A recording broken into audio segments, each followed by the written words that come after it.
Hi everyone, and welcome to week 2 of the course.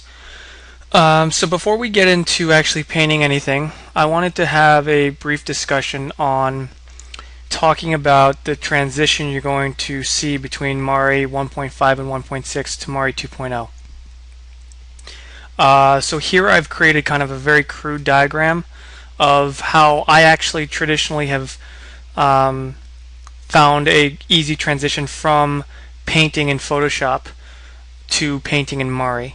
This was the biggest hurdle for me in the beginning. So as you can see here, in Mari, you'll have your shaders and your channels.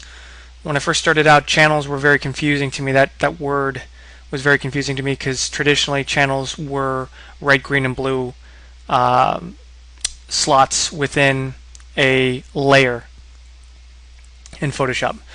So that was a bit of a confusing thing in the beginning, but once I realized how the channels worked with the shaders, it made working in Mari very easy. And so basically, to wrap your head around the traditional Mari workflow, which many of you probably already understand, but for those of you who don't, Mari channels can be thought of as Photoshop layers. And then shaders, which in the traditional sense would be a place where you would plug all your maps in to render and create different surface qualities. Shaders are actually folders in translation to Photoshop.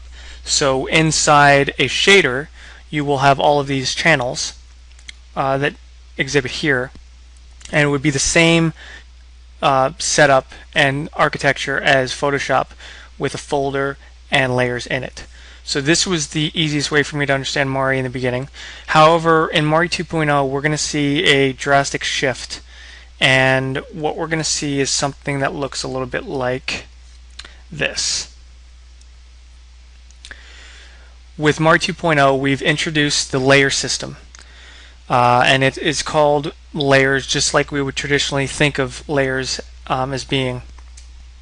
But the paradigm shift happens with channels and shaders. So shaders are actually shaders. In the historically, how we use shaders before, we just plug in maps to see how they all work together in lighting. So in Mari 2.0, our shader system is explicitly just a place we can plug in all of our channels, so we can see them all working together. So you'll have your specular slots, your diffuse slots, your bump, normal, all the different slots that you're used to. Channels are now folders.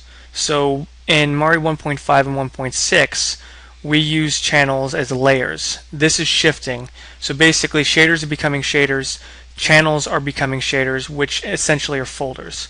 So within each channel, as you can see, there is a now layer system. So within the color dev channel, I will have a bunch of different layers and layers within layers, just like Photoshop. So I just wanted to give you a quick visual diagram of how you can best transition in your head before you actually open up the program, which I'm sure many of you have already opened up. But this is the easiest way to debunk kind of the apprehension some have when they're starting in a new program and not understanding the architecture and the methodologies. So if you can just think of shaders as shaders, channels as folders, and layers as layers, you're going to be working in no time and creating some really cool stuff.